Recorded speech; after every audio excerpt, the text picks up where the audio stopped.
Good evening, everyone. It is my pleasure to welcome you to this evening's ASI Let's Grow webinar titled Farm Flock Economics. I am Jay Parsons, your host for this evening. I'm a professor in the Department of Agricultural Economics and the operational leader for research in the Center for Agricultural Profitability at the University of Nebraska-Lincoln. This evening's webinar is brought to you by the American Sheep Industry Association. We want to thank them for their support and encourage you to visit the ASI website to learn more about the sheep industry and to access the large volume of resources available there to help you be successful in the sheep business. The URL for the ASI website is www.sheepusa.org. If you are not currently a member of the American Sheep Industry Association, I'd like to encourage you to become one. Most people do that by joining their state sheep association. A list of the contact people for those associations is available on the ASI website under the contacts link. There is also a join link at the top of the ASI homepage where you can read more about the association activities and the benefits of ASI membership. I'd like to remind our listeners that this webinar is being recorded. All webinar registrants will receive a follow-up email within the next 48 hours with a link to the webinar recording, as well as a link to access the webinar slides. The links will also be posted on the ASI website in the Let's Grow educational materials. We're slated for about 45 minutes of presentation time, followed by about 20 minutes of question and answer time with our presenter. Feel free to submit questions at any time, including during the presentation, by typing them into the question dialog box at the bottom of your control panel. I will monitor these questions throughout the evening and moderate them to our presenter during the Q&A session after the presentation. You will also have the opportunity during the Q&A session, if desired, to unmute yourself and ask your question directly to the speaker. So with that, it's my pleasure to go ahead and introduce this evening's speaker, Bridger Fates. Bridger is currently the Interim Associate Director for University of Wyoming Extension. He previously served as the Livestock Marketing Specialist for UW Extension. He has been integral in developing and delivering many successful sheep economics workshops for UW Extension, as well as partnering with many other states to deliver similar programs. He received a Bachelor of Science degree in Agriculture Business and a Master of Science degree in Agricultural Economics, both from the University of Wyoming.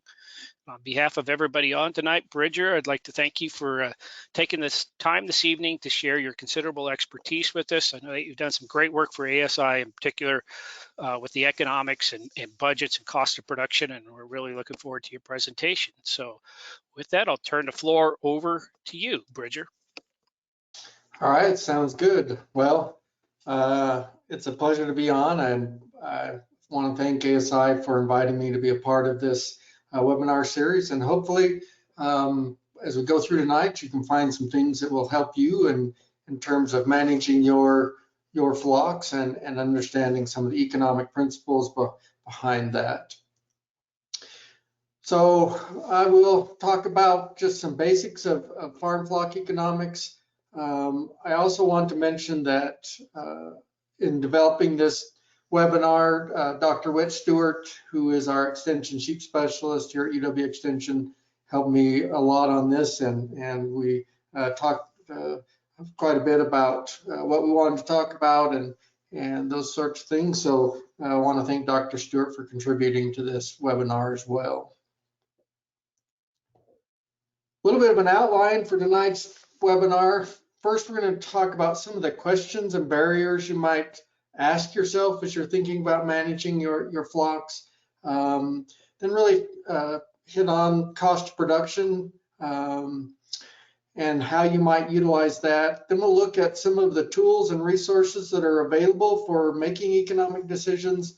And then finally, we'll finish up by evaluating some potential strategies. So we're going to look at 3 or 4 different strategies that you as a farm flock producer might be interested in thinking about.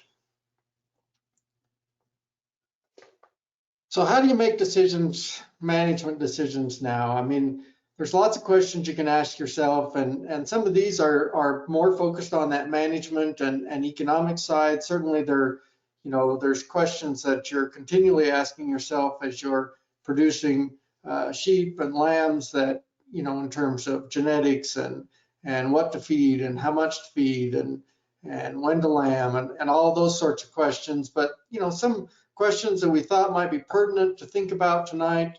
Would utilizing a terminal focused RAM improve my bottom line? That might be a question some of you have.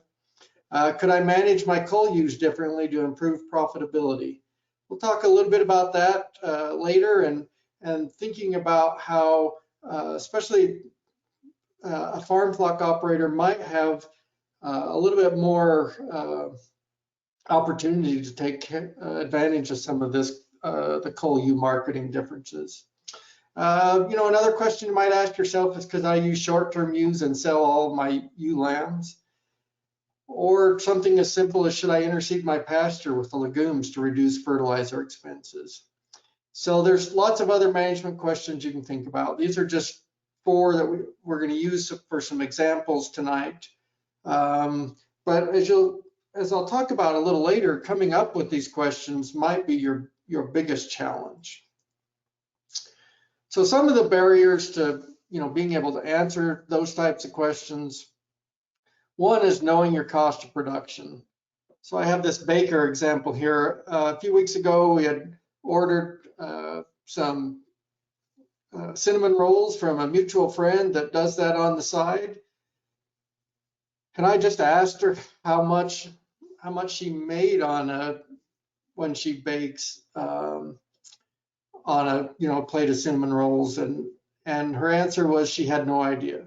So she knew what price she was charging, but didn't necessarily know what she made. And the bad thing is, as I go around doing workshops with sheep producers, not just here in Wyoming, but really kind of all over the West, and ask similar questions, a lot of us have a similar answer. So that's a big challenge, is that we have to know our cost of production. And the way that we do that is keep records. The other important point in terms of a barrier, and that's, you really do have to keep your own records. So a lot of times you'll see research or the cost of production study that's available online at the ASI website, and I've got a link to that here in just a second. Those present average data for farms. And as I went out, I was part of the team that worked on that cost of production study for ASI. And as I went out and talked to individual ranchers and farmers and went through their budget, the one thing I learned is that the odds of you having the average farm are very small. We presented average numbers because that's what makes the most sense, but the variation between farms and ranches, even fairly close to each other, can be pretty significant. So keep in mind that those averages that you see on the cost of production study, that doesn't mean that's what your true average is. You really do have to keep your own data to understand that. And utilizing your own data will help you make better decisions.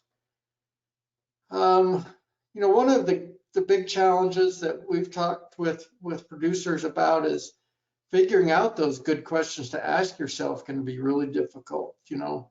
I gave you some 4 examples tonight, but figuring out what questions you want to ask yourself to be looking towards improvement and improving your operation is a challenge. And one of the things you can look at is certainly research. And so we've spent some time thinking about helping producers understand how to evaluate that research in their own operation, and I'll show you some of that. And then show you some of the tools in terms of that cost of production model, and then the Wyoming Ranch Tools site, which I've developed and worked with others to develop some tools on there that can really help you make decisions in your farm flocks. So in terms of cost of production, what's the best method? QuickBooks, Quicken, Excel, some custom software, written ledger, or others. I don't think it really matters which one you choose. You just need to use the one that works for you and the one that you will use on a consistent basis. If you're intimidated by one of these, then it's probably not the best one for you to use. Use something you're comfortable with, so you'll do it. Otherwise, we'll be tempted not to keep track of that economic data. In terms of what categories you should track to get at your cost of production, that US baseline cost of production model, again, I'll include the link here in just a second, from 2018, is a good place to start. It really does list out the categories that are many categories that you might want to track in terms of tracking the cost for you. Certainly as farm flocks, there's going to be some costs listed on that model that you won't have. And there might be costs that you want to track that aren't listed. That's fine to add those in. It's just a good place to start in terms of trying to understand what needs to be tracked to get good financial records. And with that, you can get to a unit cost per ewe to really understand how much it's costing you per ewe to raise your lambs. So unfortunately, cost of production isn't the final answer in terms of how your farm is doing overall. Certainly for most producers, that cost of production, that enterprise analysis is really as far as they go most of the time in making decisions. And you can make a lot of good decisions that way. But in order to truly understand, farm financial, your true farm financial picture, you really do need to work with financial statements, and that might require you working with an accountant to do that, unless you have that skill set that's available. And there's some resources that we didn't have time to talk about tonight in terms of financial statements. University of Wyoming has some good bulletins that work through those statements, as well as several of the other universities. So take a look at some of those. So this is the cost of production study with the ASI. The link is here. We don't have time to go through each category tonight. And, I've talked a lot about record keeping over the years, and the thing is, there's no shortcut. There's no workaround for record keeping. You really just have to buckle down and do it. And I realize that, a lot of you, that's not the part of raising sheep that you enjoy, is sitting down to the computer and making sure you have all your records squared away, and making sure that, you go through your checkbook and allocate the right cost to the right unit that you're working on. That's not necessarily your favorite thing to do. A lot of you are more interested in creating genetics and managing that, breeding, those sorts of things. The animal husbandry aspect really appeals to you more, but record keeping is important. I don't have a shortcut or a workaround to give you. You just have to do it. So in terms of decision-making tools, this is the link to the tools that I'll be talking about tonight. It's uwyoextension.org/ranch tools, or you can just Google Wyoming ranch tools. It's the first thing that pops up when you do that as well. So in terms of the tools, there's several tools. We won't talk about them all tonight, but there's several up here that we'll talk about. We're going to talk about both the partial budget tool, and I'll show you an example using this net present value tool. So I'll save those. We won't talk about the break-even budget tonight, but it's a way to look at market timing. If you want to change the timing of your marketing of your lambs, it might be something to use. The bull valuation, is certainly not applicable to you. The cow valuation tool, if you click on cow valuation, there's actually two tabs on that calculator. One that's a U valuation tool and one that's a cow valuation tool. So the U valuation tool is very valuable, and I'll show you how that works tonight. My brother and I had developed this cull cow marketing tool. Really, my brother had developed over quite a lengthy career of his, and then I helped him adapt it and put it on this site. And as I'm going to show you tonight, I think there's really an opportunity develop a U marketing tool as well, a coal U marketing tool. And really the data with ewes looks really similar to some of the trends that we saw in cattle that can also help sort of farm flocks and farm producers potentially add some revenue to their operation. So I'm going to show you that data tonight, and I will tell you that there will be a U marketing tool coming soon to the website. Price slide calculator, probably not that important to this group. The genetic investment calculator looks at helping you decide if you buy a ram, how much more you need to make on your lambs to break even on that. The stocking rate tool, certainly you can use that in terms of understanding past utilization of your pastures. And if you're going to be putting in, feeder lambs versus rams versus ewes and lambs, you can use that tool to help understand length of timing and utilization in your stocking rate. AUM value tool, probably another one that's not that all that important to you tonight. And then market comparison tool. For some of you that have been selling online or selling on the video, it is a calculator that you can use to help understand whether that video sale makes more sense to you than your local market sale. So it's a way to compare markets with apples to apples based on differences in shrink, differences in hauling, differences in video charging, those sorts of things. All right, so I think that's the main thing there I wanted to cover. And we'll go through some examples, like I said, tonight, and hopefully they'll make a lot more sense. The other thing I wanted to talk about, though, is the Got Sheep YouTube video series that I worked on and completed with a team of others, including Dr. Stewart. The current videos that are out there were a USDA Risk Management Agency grant-funded project, and there's several videos available that go into a little bit more detail than I can tonight, certainly because each of them is targeted at a single topic. So the first video is economic tools for sheep producers that goes over a little bit more detail and how you might use each of the tools that I just talked about. There's an essential record keeping for sheep producers that talks about that cost of production and how you might utilize that and give you some examples. There's a ewe and ram genetic considerations video, a grazing management video, a market timing for lambs video, an adding sheep to a cattle operation video. You can think about that the other way around too. The idea that there might be, some benefits of having both on an operation.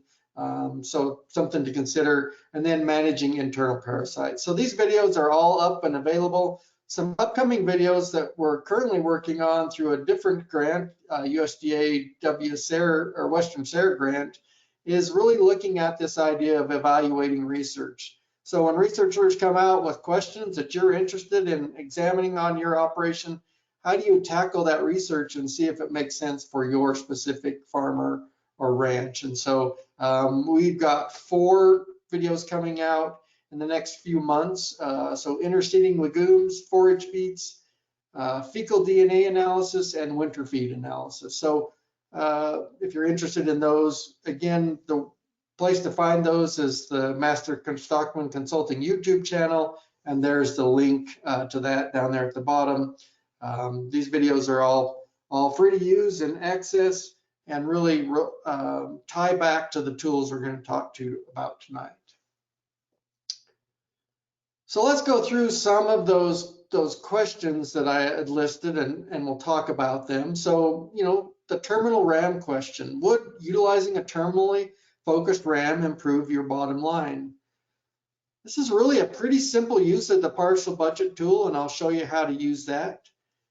But it goes back to, if we look at Laymaster in 2002 did a project where he looked at some research and found a 5.2% boost in weaning weight and a 3.3% boost in lambing rate for using crossbred terminal rams versus, a straight bred, purebred ram scenario.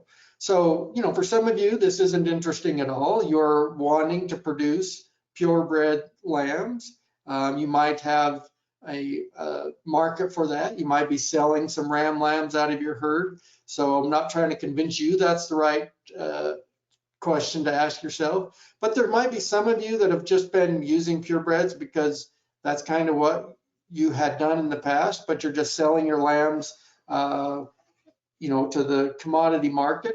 So it might make sense to look at a terminally focused RAM. So this is the partial budget tool, the way it looks on the Wyoming Ranch Tools website. And it's really pretty simple in this example, especially if we're just considering, if we're going to assume that the RAM that we buy as a crossbred ram, terminal sire, is similar in price to the ram that we're buying as purebred. So if there's differences in price, you can add that in your analysis up here in this additional cost section. But for tonight's example, I just assumed the rams costed you about the same amount of money. So what's the difference in return if you're using, the same number of rams? So I assumed that you would get 54 head of lambs. So that's a ram covering 30 ewes and a 1.8 cat or lamb crop. So that's 54 head and a weight of 70 pounds as a starting point. So if we look at those units, that's 3,780 pounds at a unit, a price. Today, I'm being pretty conservative at $2.40 there, but I just wanted to give you a conservative number that we can look at. How many years can I say I'm being conservative at $2.40 a pound? Not too many, but this is one crazy year in terms of market price that you're all aware of. So we can be conservative at that number. So if we look up now in the additional income section, based on a 3% improvement in lambing rate, that means that we'll have 55 head of lambs to sell. And based on a 5% improvement, or that 5.6% improvement in weaning weight, those 55 head will now be 73.6 pounds. And so our total value now is $9,674, or an increase of $602 per ram. Moving towards that terminal RAM program. Now, there's definitely considerations that you need to think about before you move to that in terms of, do you need replacement ewe lambs, and other considerations like that. But this is just an example of how you might utilize this analysis to see if that is something that might work on your farm flock operation. All right. So the next one I want to talk about is coal ewes, and I think it could be a real asset for farm flocks. Certainly, a lot of times you have more flexibility with your coal ewes than a range type flock scenario or a large ranch flock. And you might even have some flexibility to even purchase some of the coal ewes coming off of those range flocks or larger ranch flocks and manage those within your farm. So one of the things that's really interesting as I took a look at this is there is an extremely consistent market timing signal for us in the coal ewe market. And at times, and this year is certainly one of those times that we've seen that, heavier fleshy ewes are rewarded in the market. So by putting weight onto ewes, in general, as we put weight onto animals, the price per pound goes down. But there are times when, as you put weight onto ewes and body condition onto them, that the price actually goes up per pound. So you're adding pounds and getting a higher price potentially. So some real economic signals to think about how you might manage some of your coal ewes. And like I said before, we'll definitely have a coal ewe marketing tool up on the Wyoming Ranch Tools site here pretty soon, so you can check back on that. So I worked with Livestock Marketing Information Center, and we looked at the data that we had the most complete data for was the Colorado market. So this is cull use or seasonal estimates for slaughter ewes out of the Colorado market. And we looked at a 5-year, a 10-year, and an 18-year time frame. And the thing I want you to look at is there are some slight differences between that 5-year line, which is the blue line, the 10-year line, which is the red line, and the 18-year line, which is the green line, but not significant differences. It's been really, really consistent over time. And you can see that the low is in October for our cull ewes, if you're marketing them in Colorado. Now, some of you, I understand you're all over the country, so this graph is going to look a little different depending on what market you're going to. Market timing will be a little different, so we need to be aware of that. And we'll try and add some other market data as we are able to. But for those of you around this Colorado market area, you know, October is really the low. And if we look up here in February, that's really consistently the high in the ewe market. And that difference is actually a 35% increase from October to February. So what does that mean? Well, that means that, you know, over time, the trend would suggest that a cull ewe worth $70 a hundredweight in October would be worth $94.50 a hundredweight in February.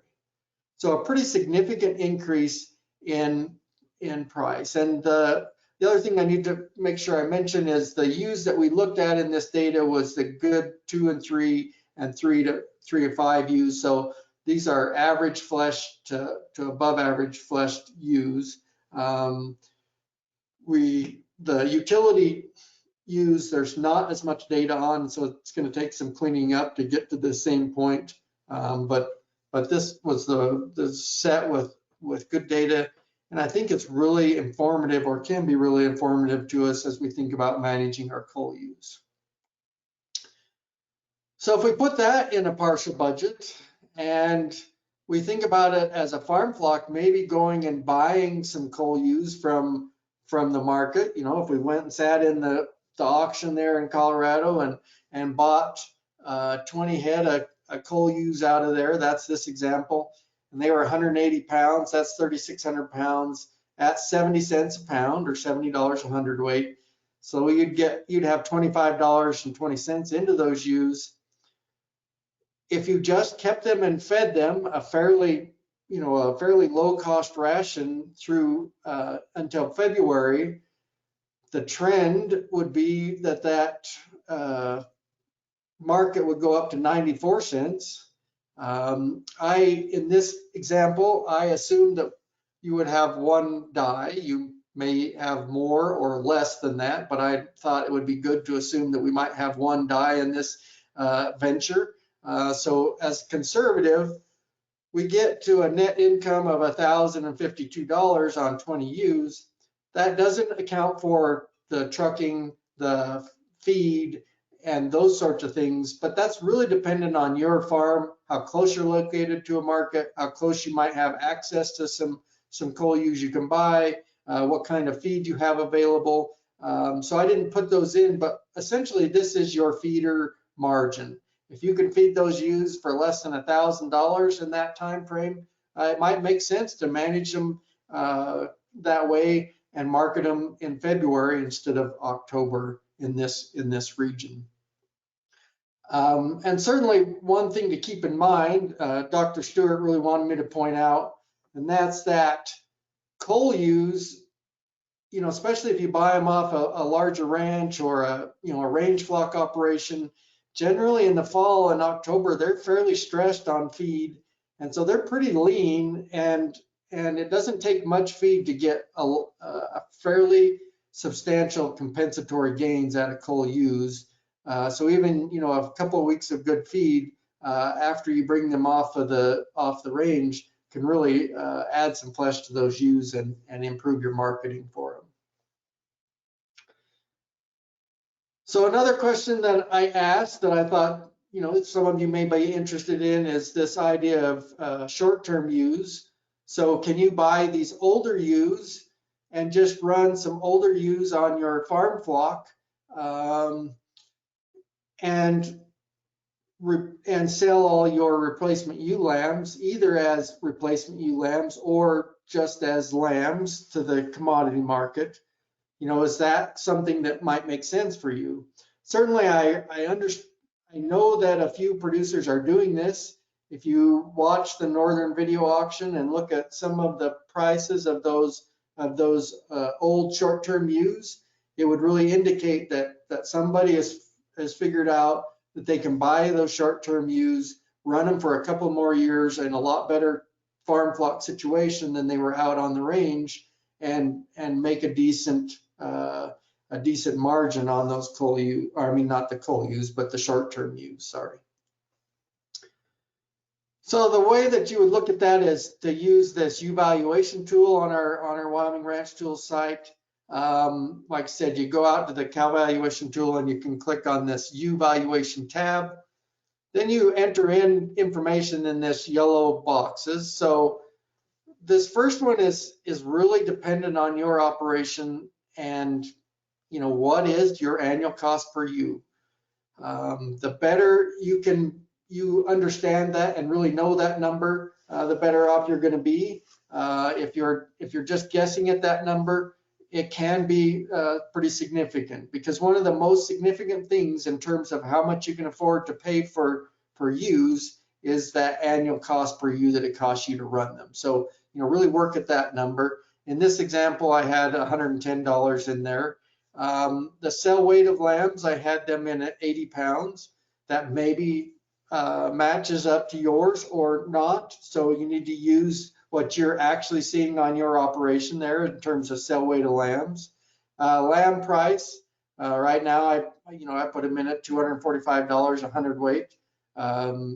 Depending on where you're at and timing, you want to use as best you can estimate that lamb price. A cull ewe weight. So what are these short-term ewes going to weigh when you're ready to cull them out of your operation? A cull ewe price. This discount rate, which can really be thought of in terms of this model as a return on your investment. So if you want a 7% return on your investment, you would use that. Certainly discount rate accounts for some other things, and it's not, if I have other economists on here, they're all jumping up and down telling me it's not the same thing. But I understand that it's not the same thing, but you can think of it in this example as a return on investment. So the way that this calculator works, based on that set of data, you come over here, and if you are hoping to get 2 more years out of those old short-term ewes, maybe you're expecting 3 lambs out of her. So twins 1 year, single the next. Maybe best case scenario, you get 4 lambs out of her. So right now, based on the data in the yellow columns, and if we're assuming constant lamb prices for the next couple of years, if you are going to get 3 lambs out of that short-term ewe, you can afford to pay $340 for to get that 7% return on your investment. 4 lambs, $398. Those other 2 columns is if we're assuming that market price is going to drop from that 245, 5% per year, then we would look at that first column. If we think market price is on the upward trend, 5% per year, we would look at that last column. So this is really, you don't have to use this for short-term use. You could use this for young ewes too. If you're buying a young ewe that you think you can get 8 lambs out of in her lifetime, she might be worth as much as $595 to you right now, if all of these numbers over here in this yellow box are accurate to your operation. Like I said, certainly you need to work and make sure that those numbers are accurate to your operation. All right, I think this is the last example, just a simple example of interseeding. Might it make sense on some of your farm flock operations to interseed your pastures with some legumes? certainly there are benefits in terms of feed quality by adding in some legumes. Typically, they have a little higher protein content. But also the idea of interseeding some of your pastures with legumes is that you can increase or decrease the amount of fertilizer costs by increasing production from these legumes, and legumes fix atmospheric nitrogen into the soil that can be utilized by your grasses in your pasture. So in this example, we looked at an example of doing this. The seed costs in this example were $151. Glyphosate. So research has found that you're really best to stunt the grass before you interseed.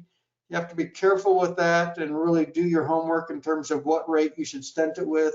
But glyphosate was one of the best ways they found to stunt the grass versus mowing or heavy grazing or any of those other applications. But we've got that in there as a cost. So our total cost per acre was $182.16. In terms of increased production, on some of the trials that we were looking at, you could increase production by 500 pounds per acre.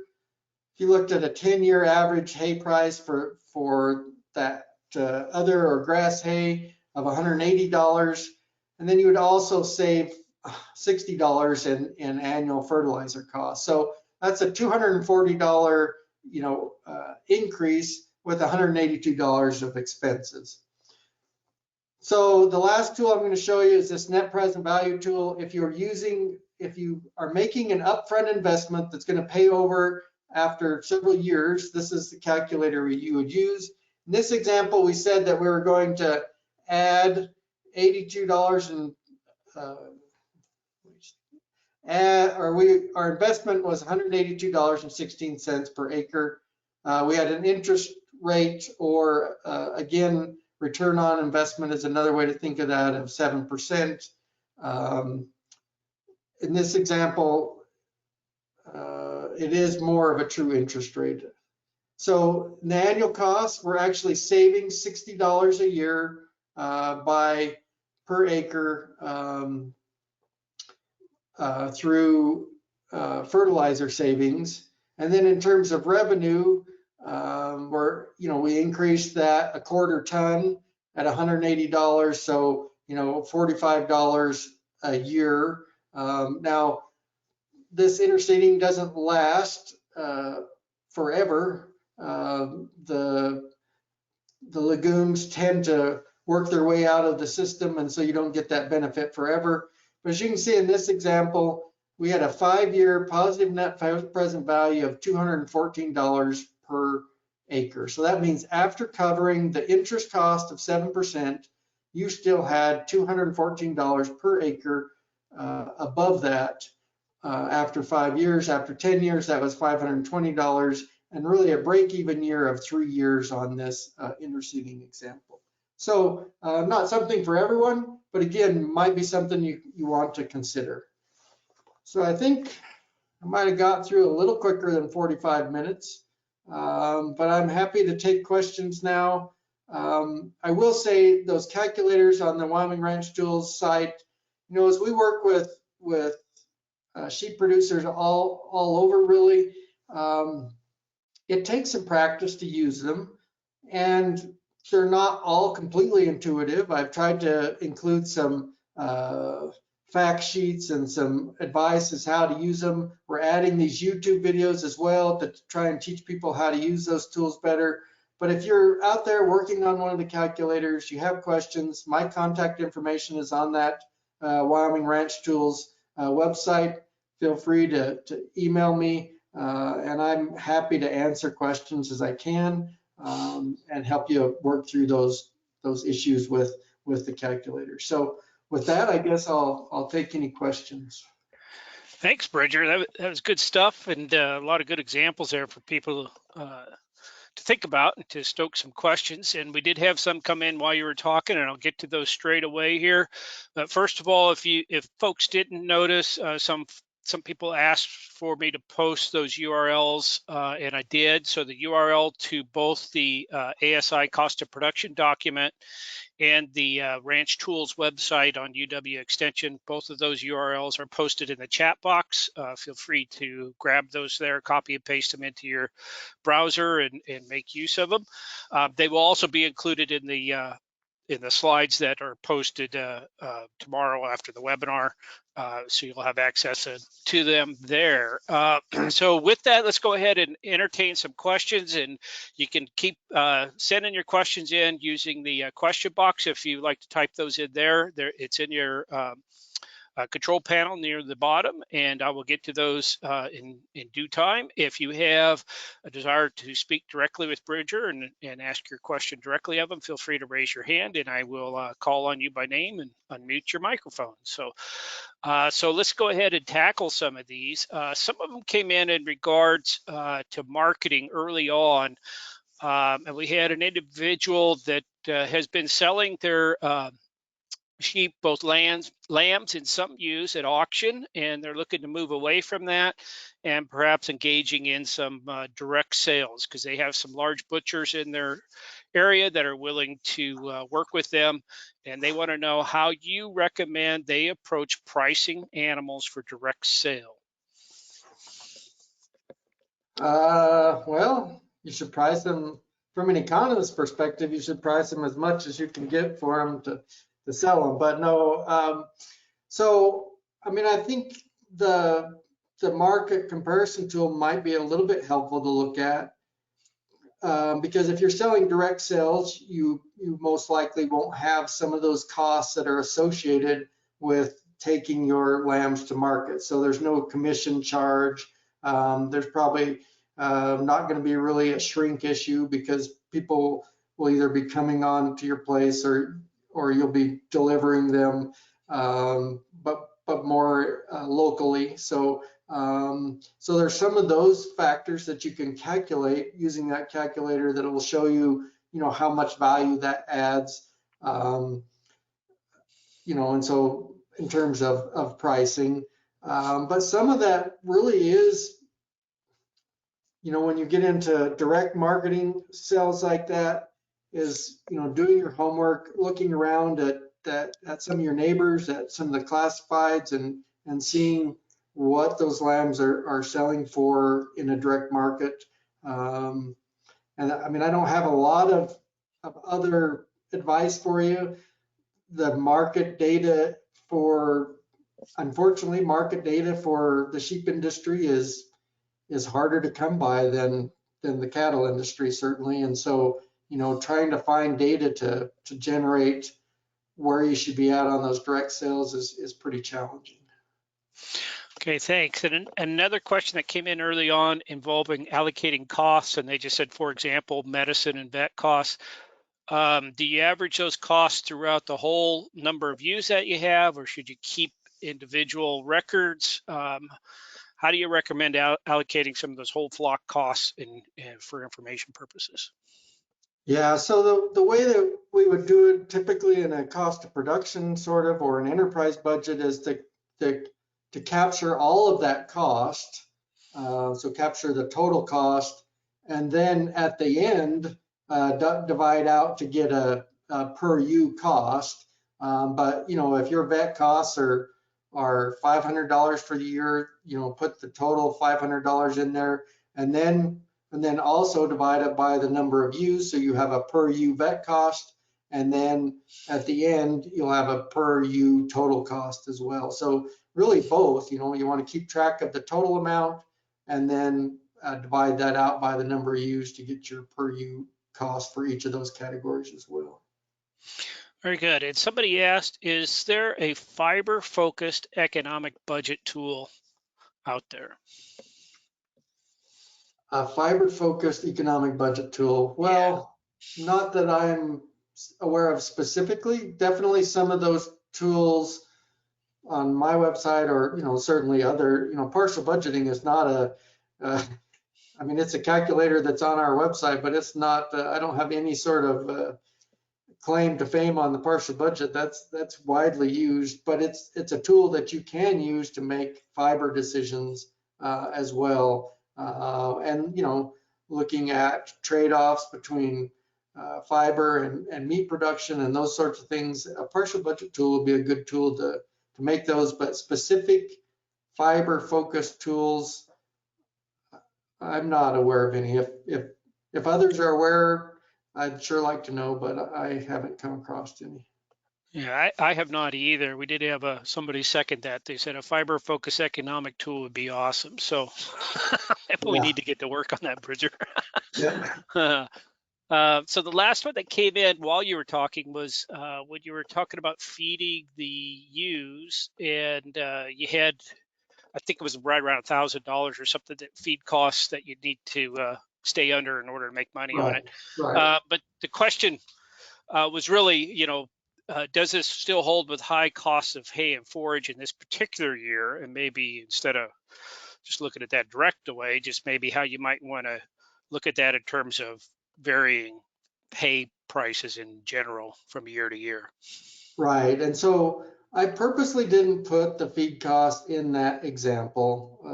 I know that's frustrating for some of you, but there's a reason I didn't, because I know how variable that is between the regions that are on this call. And some of those ewes, you might not even have to put a lot of feed in them. If you've got forage resources to just put them on pasture, that might be sufficient, and maybe a little supplementation there.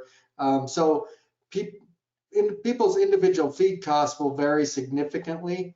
So that partial budget, if you look at when the slides come out, kind of look at that, and you can certainly add in those costs that it's going to cost you to feed them or haul them, or different costs associated with that, and see if you can do it for under that $1,000 now.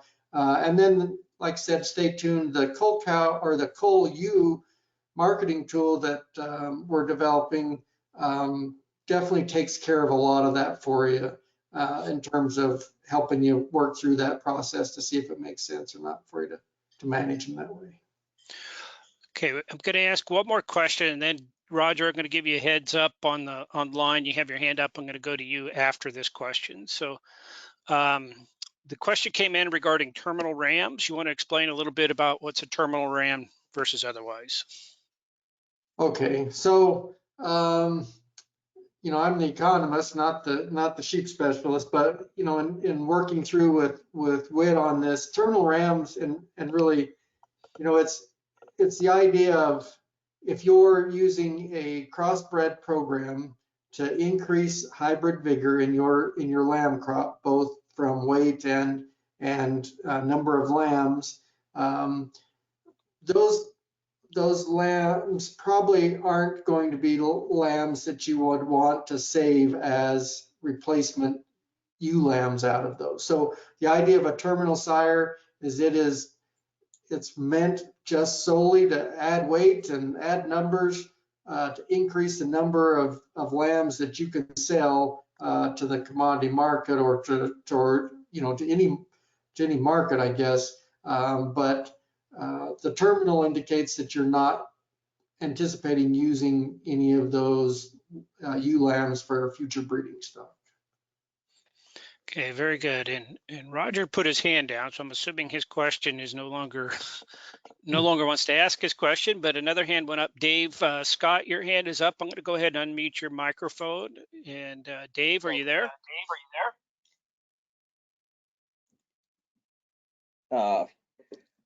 I must have hit the wrong button. I'm sorry. Okay, no problem. Okay, Sharon, you raised your head. Sharon. Oops, I cannot unmute you, Sharon. You're going to have to unmute yourself first. Okay, and we'll come back to that here in a moment. Okay, so next question that came in online was, how many lambs on average does a ewe have in their productive window? Do you have a rule of thumb that you use when you look at the value? When we've done that ewe valuation tool, I've done it in at least, I don't know, 40 or 50 different locations. And we've had that discussion. And I don't know that we've ever come to a consensus on what the average ewe is going to produce over her lifetime. I think in general, that number has come in somewhere between 6 and 8 as just the average. Certainly, we can all think of ewes that have been way over 10, but we also know of ewes that don't make it the first year, don't even get bred the first year. So those are some of the considerations to think about. I know this isn't the cattle group, but cattle, it's a known number. There's been research. It's less, or it's right at 4 calves per cow in her lifetime. So much lower than cattlemen think it should be. And I'm guessing the sheep one is probably lower than the sheep folks would think it is too. I'm guessing, somewhere around that 8 number would be sort of the maximum for an average. Okay. And somebody asked a direct question on your last example with the fertilizer savings of $60 per acre with the legumes. Was there, they basically asked how you come up with that number. So that was a research project that we were looking at. I didn't have time to go through all of that tonight. So that's one of the YouTube videos that's coming up on our channel, and we'll go through that research project in detail on how we looked at it. But if you just search on interseeding legumes, there's several good research projects really throughout really all regions of the US that have looked at that. And so you can get a better idea of really understanding how much production you could expect in your area by doing that, and how much fertilizer savings as well. Okay. And we have some,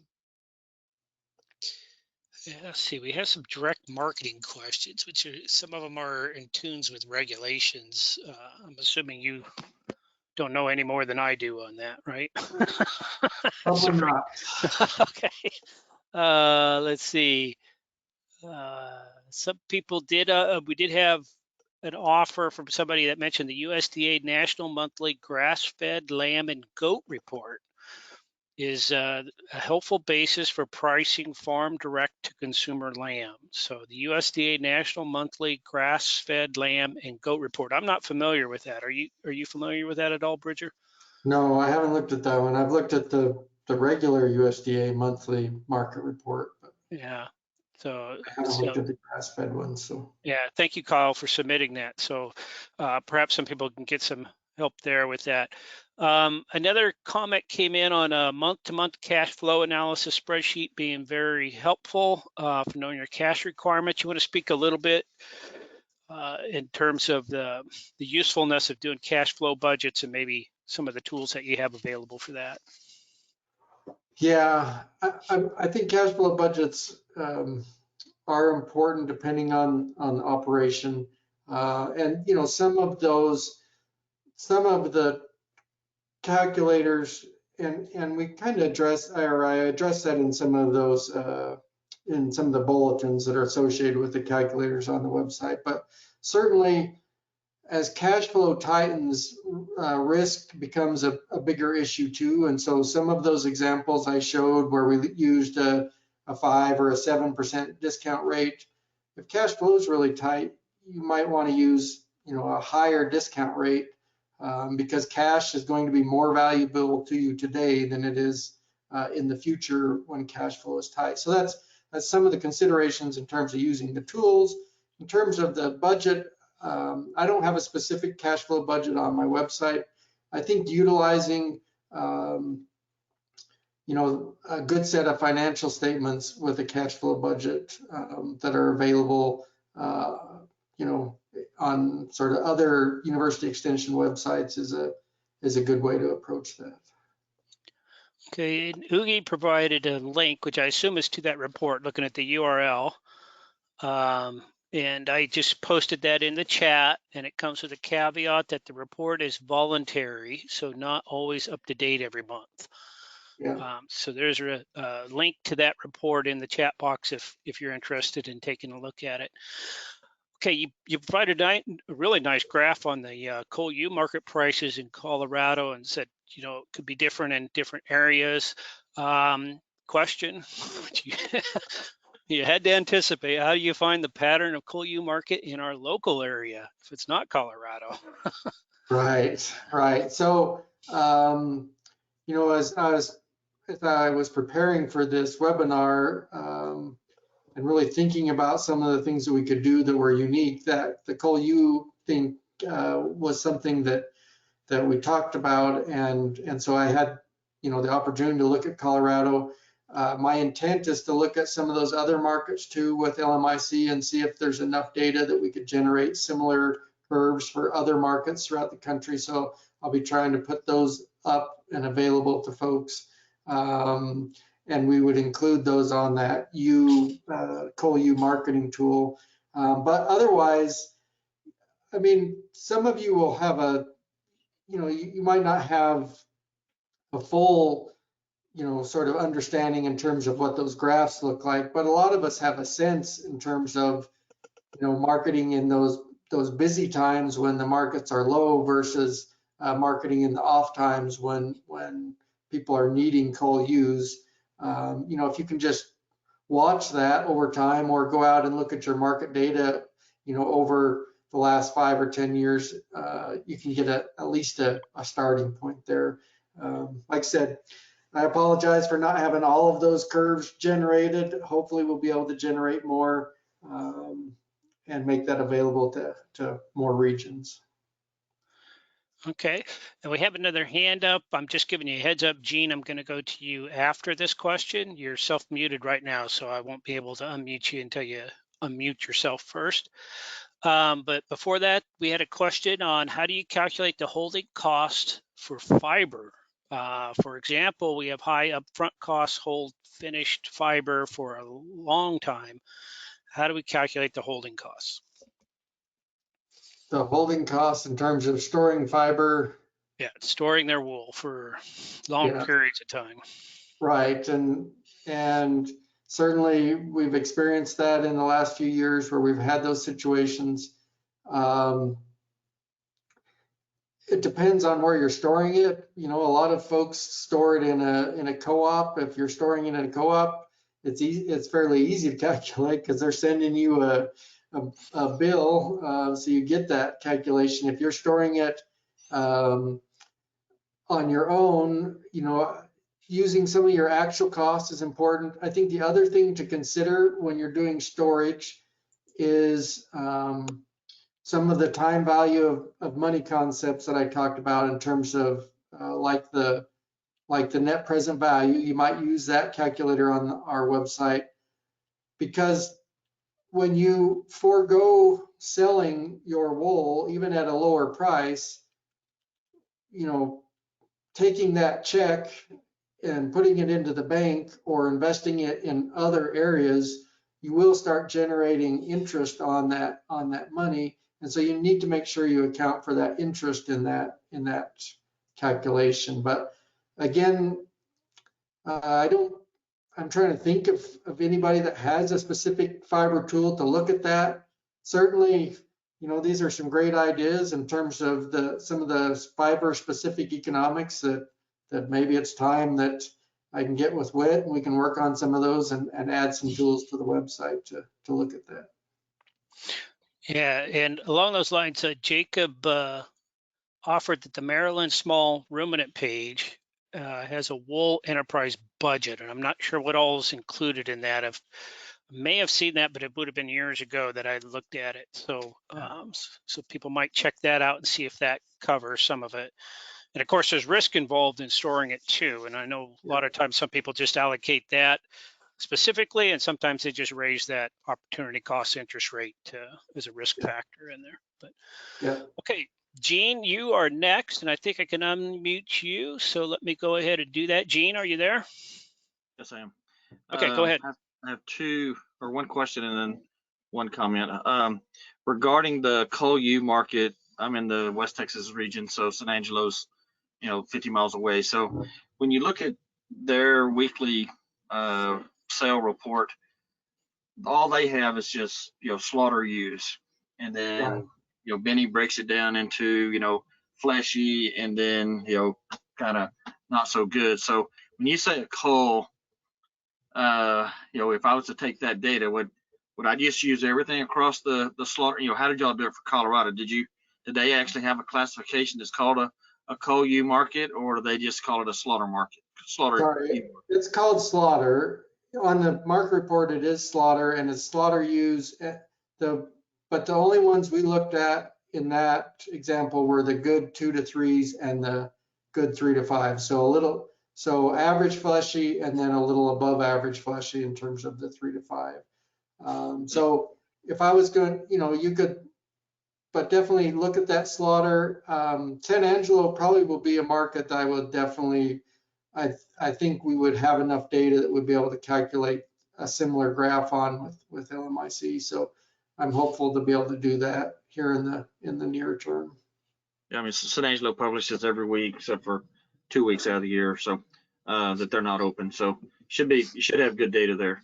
The other one, when I posted the month-to-month cash flow analysis, I'm not sure that your version of the cash flow and my version of cash flow are the same, but when I used to have to do a line of credit with the bank, an operating line, I built a cash flow analysis spreadsheet that basically started, it was just the 12 months across the top, January through December, and then what was the cash balance at the beginning of the month, and then all of my income, all of my expenses, and then the cash balance at the end of the month.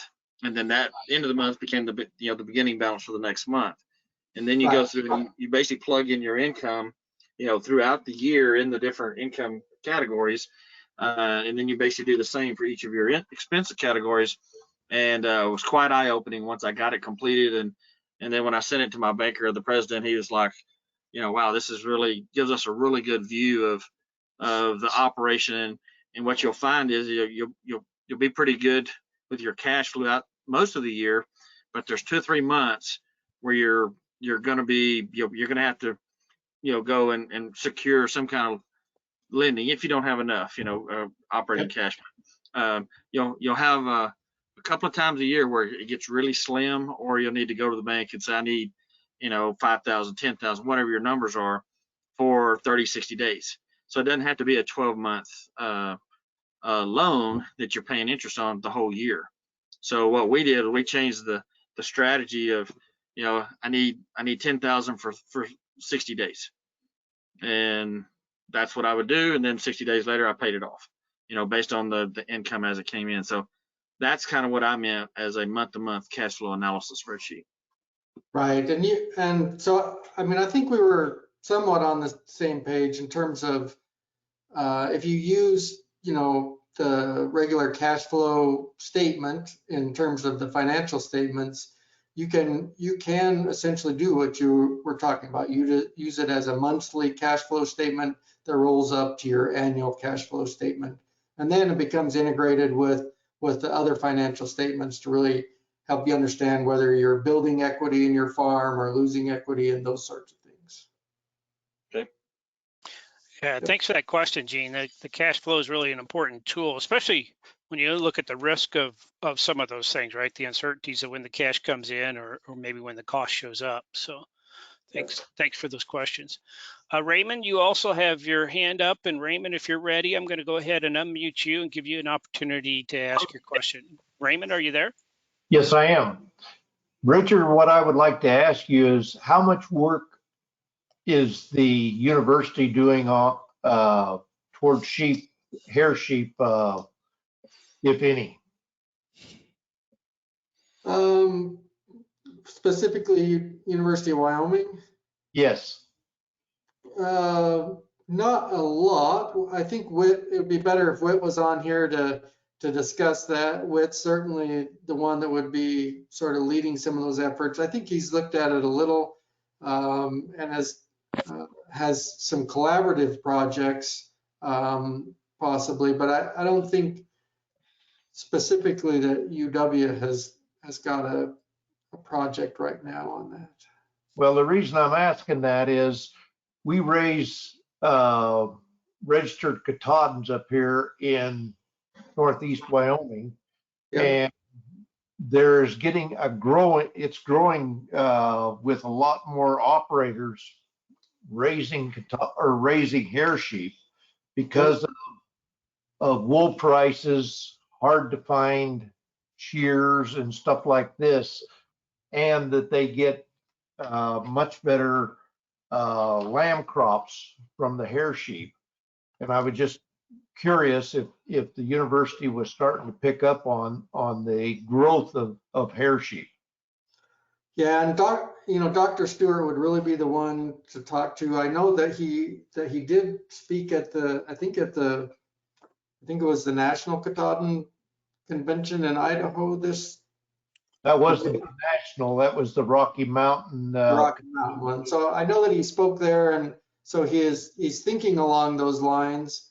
So reach out to Whit and get him involved in a project. I'm sure he'd be happy to work on some stuff. I'll always volunteer Whit for more work. So.